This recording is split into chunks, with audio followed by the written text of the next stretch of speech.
요즘 다들 똑같은 생각을 하고 있을 것입니다. 스페이스X 상장하면 나도 사야 하나? 당연히 생각해 볼 수 있는 질문입니다. 근데 사실 이건 잘못된 질문입니다. 진짜 기회는 스페이스X 자체에 있는 게 아닙니다. 스페이스X 상장이 나머지 시장 전체에 어떤 영향을 미치는지 거기에 있습니다. 그런데 대부분의 투자자들은 이걸 보고 있지 않습니다. 이 영상에서는 앞으로 무슨 일이 벌어질지 제대로 이해하게 될 것입니다. 스페이스X 주식을 한 주도 안 사도 내 계좌에 영향을 줄 수 있는 규정 변화도 포함해서요. 지금 상황부터 정리하겠습니다. 역사상 가장 가치 있는 비상장 회사 3곳이 올해 주식시장에 나옵니다. 스페이스X는 기업 가치 1.75조 달러를 목표로 6월에 나스닥에 상장할 계획입니다. 오픈AI는 4분기에 약 1조 달러를 목표로 하고 있습니다. 엔트로픽은 10월에 상장할 계획입니다. 세 회사 합치면 6개월 안에 2,400억 달러 이상을 시장에서 끌어모을 수 있습니다. 역사상 가장 큰 IPO 물결입니다. 비교가 안 될 정도로요. 지금 언론에서는 다 흥분해 있습니다. 처음부터 투자해서 같이 크자 이런 분위기입니다. 저희는 실제로 어떻게 돌아가는지를 보겠습니다. 거기에 진짜 인사이트가 있습니다. 가장 기본적인 부분부터 짚겠습니다. 개인 투자자도 살 수 있는지입니다.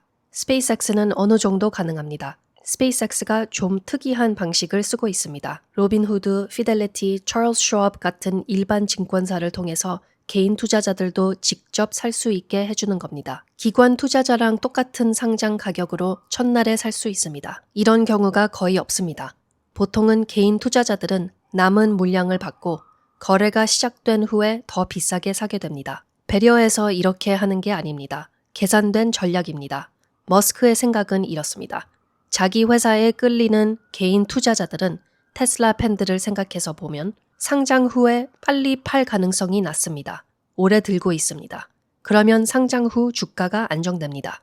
또 은행들한테 폭넓게 맡기는 게 아니라 누가 주식을 받는지 머스크가 직접 더 많이 통제할 수 있습니다. 근데 현실을 봐야 합니다. 개인 투자자한테 30% 배정한다고 해도 이게 보통의 3배인데 신청자가 워낙 많아서 대부분은 상장 가격으로 못 삽니다. 결국 대부분의 사람들은 거래가 시작된 후에 더 비싼 가격에 시장에서 사게 될 겁니다. 오픈AI랑 엔트로픽은 아직 거기까지 못 갔습니다.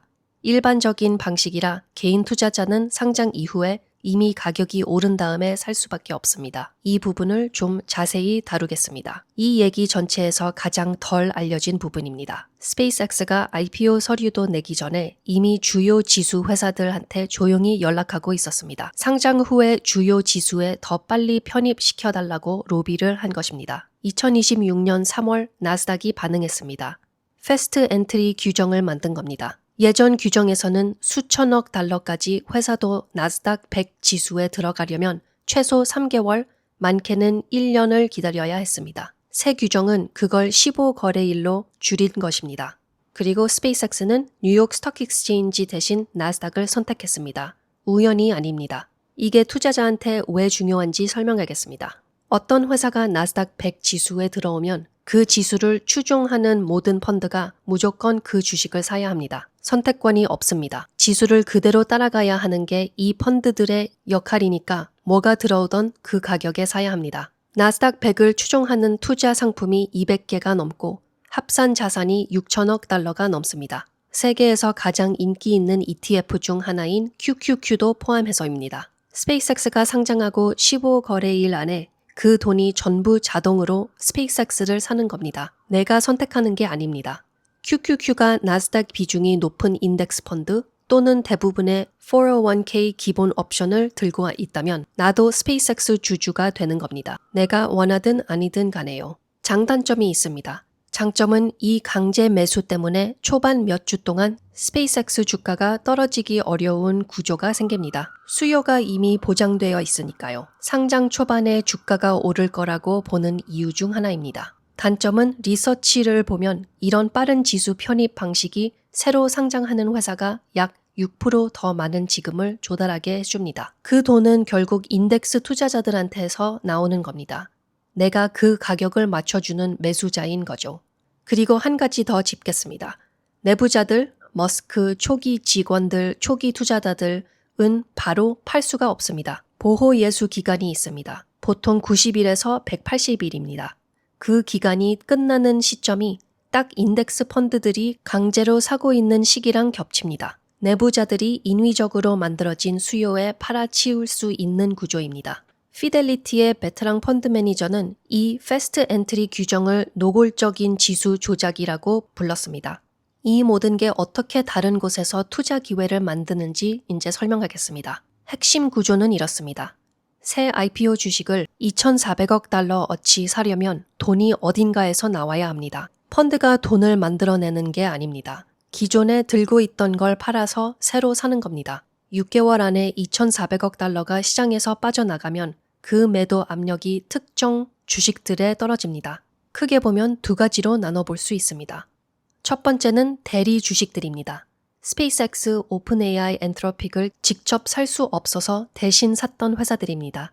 이제 진짜 걸 살 수 있으니까 대리로 샀던 걸 파는 겁니다. 마이크로소프트는 오픈AI에 큰 지분을 갖고 있습니다.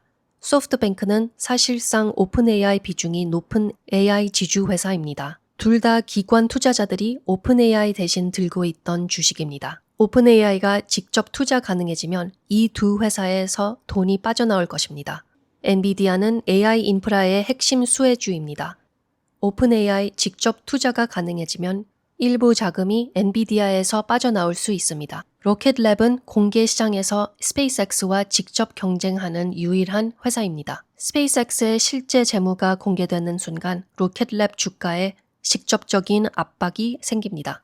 두 번째는 시장 전반의 영향입니다. JP 모건이 시뮬레이션 해봤는데 스페이스X 유통 물량이 충분히 크면 인덱스 펀드들이 비중 조절하려고 기존 대형 기술주를 수천억 달러어치 팔아야 할 수도 있습니다. 그게 맥7 전반에 영향을 줍니다. 그 회사들의 문제가 생겨서가 아니라 기계적인 리밸런싱 때문입니다.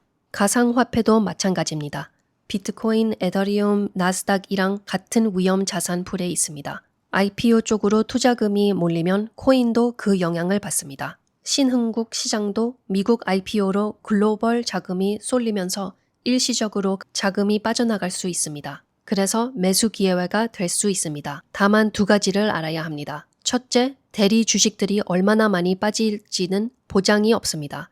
스페이스X 상장이 AI 성장 스토리를 확인해주는 결과로 이어지면 오히려 섹터 전체가 올라갈 수 있습니다. 리밸런싱 위험은 실제하지만 상승 모멘텀도 같이 있습니다.